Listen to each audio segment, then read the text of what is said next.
વડોદરામાં વિશ્વામિત્રી નદીમાં આવતા પૂરને રોકવા માટે વિશ્વામિત્રી પ્રોજેક્ટનો જે રિપોર્ટ રજૂ કરવામાં આવ્યો હતો 1994 થી અત્યાર સુધીમાં વડોદરામાં 8 વખત પૂર આવ્યો અને દરેક વખતે પૂરની તાસીર અલગ અલગ જોવા મળી હતી। આ રિપોર્ટમાં ગત ચોમાસામાં ઓગસ્ટ માસમાં વડોદરામાં જે પૂર આવ્યો તેનો આધાર લેવામાં આવેલું છે, પરંતુ જુલાઈ અને ઓગસ્ટમાં આવેલા પૂરના કારણે જુદા હતા। જુલાઈ મહિનાનું પૂર સ્થાનિક હતું, એટલે કે ભારે વરસાદના કારણે જળબંબાકારની સ્થિતિ સર્જાતા તેના લીધે પૂર આવ્યું હતું, જ્યારે ઓગસ્ટનું પૂર વિશ્વામિત્રી નદીના ઉપરવાસમાંથી પાણી છોડાતા તેના કારણે આવ્યું હતું।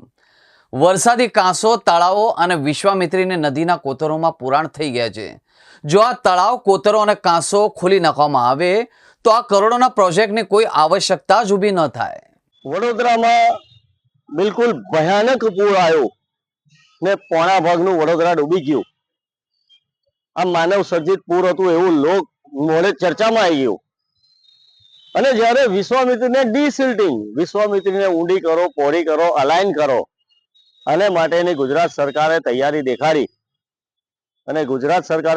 દેખાડી અને કામગીરી માટેના ટેન્ડરોની પ્રક્રિયા શરૂ થઈ, ત્યારે આ વડોદરા પાલિકાના શાસકોમાં કે ચૂંટાયેલા પ્રતિનિધિઓમાં જેમ કહેવત છે કે કૂતરું તાણે ગામ ભણી ને શિયાળ તાણે સીમ ભણી, એવી રીતે ખેંચતાણ ચાલુ થઈ ગઈ ને આ ટેન્ડરમાં આ ખોટું છે, પેલું ખોટું છે, આ જગ્યાએ પેલું નથી કર્યું, એ કોઈ વિગત મર્યાદા પ્રમાણે નથી કર્યું, તો બધા પોતાના તજજ્ઞો બની ગયા, રાતોરાત નદીના તજજ્ઞો બની ગયા અને તજજ્ઞો પોતાના અભિપ્રાય આપવા માંડ્યા। ભાવો ખોટા છે એવી પણ વાતો કરવા માંડ્યા।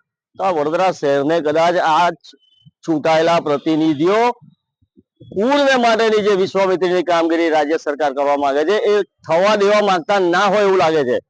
હવે જે પણ થશે, શરૂ થશે, ખોટું થતું હોય તો ત્યાં વાંધો લો, આ તો શરૂ થતા પહેલા જ હજી ટેન્ડર ફ્લોટ થયું છે, ટેન્ડર મંજૂર નથી થયું, ત્યાં જ લડાલડ ચાલુ થઈ ગઈ।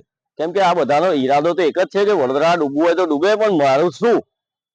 તો આ ઈરાદો એટલો બધો ચરમસીમાએ પહોંચ્યો છે કે ટેન્ડર રદ કરવા માટેનો સભામાંથી કે સિંચાઈ વિભાગ કરે એવું નક્કી કરવામાં આવ્યું।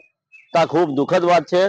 જ્યારે વિશ્વામિત્રી નદી 23 કિલોમીટર વડોદરા શહેરની અંદરથી પસાર થાય છે, તો સિંચાઈ વિભાગનો એક પરિપત્ર છે કે જ્યારે નદી જે પણ પાલિકામાંથી પસાર થતી હોય તો એ નદીની જવાબદારી પાલિકાની રહેશે, લોકલ સેલ્ફ ગવર્મેન્ટની રહેશે, એવો પરિપત્ર છે। હવે કાલે ઉઠીને તમે એવું કહેશો કે વડોદરા શહેરની જેમ વિશ્વામિત્રી નદી સિંચાઈ વિભાગ કરે, તો વડોદરા શહેરના પાલિકાના જે હેલ્થ સેન્ટરો બંધાતા હોય, વોર્ડ ઓફિસરો બંધાતી હોય, તો એ પણ પાલિકાને બધે આરએનબી ને બોલાવો ને એ લોકો માનશે, કેમ કે તમારી અંદર તમારો પોતાનો રસ ઉભો થાય છે આની અંદર। કાલે જે રિપોર્ટ જાહેર કર્યો, કાલે આમ તો નજરે જોયો, અંગ્રેજીમાં રિપોર્ટ હતો। આ 76 માંથી કેટલા લોકો વાંચશે મને એ ખબર નથી, કે કેટલા લોકો આને જાણી શકે એવું છે મને ખબર નથી, પણ આ રિપોર્ટ જેની જાણકારી કે ટેકનિકલ જાણકારી છે નહીં એવા લોકો પણ એમાં રસ લેવા માંડ્યા અને આ શહેરમાં વિશ્વામિત્રીનું ડીસિલ્ટિંગ એટલે કે ઊંડું કરવાનું કામ કાઢવાનો, જાળી ઝાખરા કાઢવાનો અને વ્યવસ્થિત કરવાનો કાર્યક્રમ જે રાજ્ય સરકાર પૈસા આપીને કરી રહી છે એ કદાચ ખોરંભે પાડી દે તો નવાઈ નથી।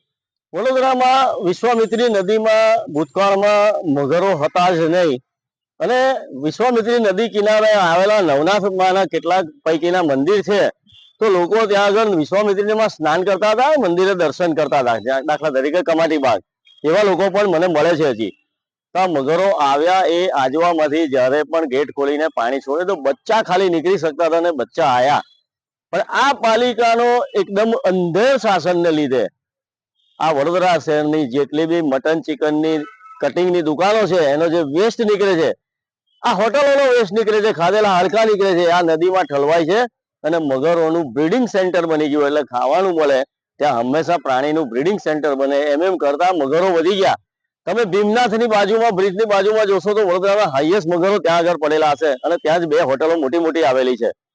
એટલે તમને ખ્યાલ આવશે કે આ કેવી રીતે મગરો કેમ રહે છે, એમને કંઈક ખાવાનું ત્યાં આગળથી જ મળી રહે છે એટલે રહે છે। હવે આ મગરો વડોદરા શહેરની શેડ્યુલ 1ના પ્રાણી છે। વડોદરા શહેરમાં જેમ બકરીને કૂતરા ફરતા હોય એવી રીતે મગરો પણ સોસાયટીઓમાં ફરવા નીકળે, કોઈ બાળકનું પગ પકડી લે, અને શેડ્યુલ 1નું પ્રાણી છે એટલે એને પથ્થર પણ મારી શકાય નહીં, ગુનો લાગશે, તો આવું શક્ય નથી। આ મગરોની જાળવણી શેડ્યુલ 1ની છે, તો પકડીને એમનો ક્રોકોડાઇલ પાર્ક બનાવવો જોઈએ, કોઈક જગ્યાએ એમને જંગલ જેવા વિસ્તારમાં એમને મૂકવા જોઈએ અને આ વિશ્વામિત્રી નદીને મગર ફ્રી કરી નાખવી જોઈએ, કારણ કે આ વડોદરા શહેરના લોકો એની આજુબાજુથી પસાર થાય છે અને પૂરના પાણી સોસાયટીઓમાં પણ આવે છે.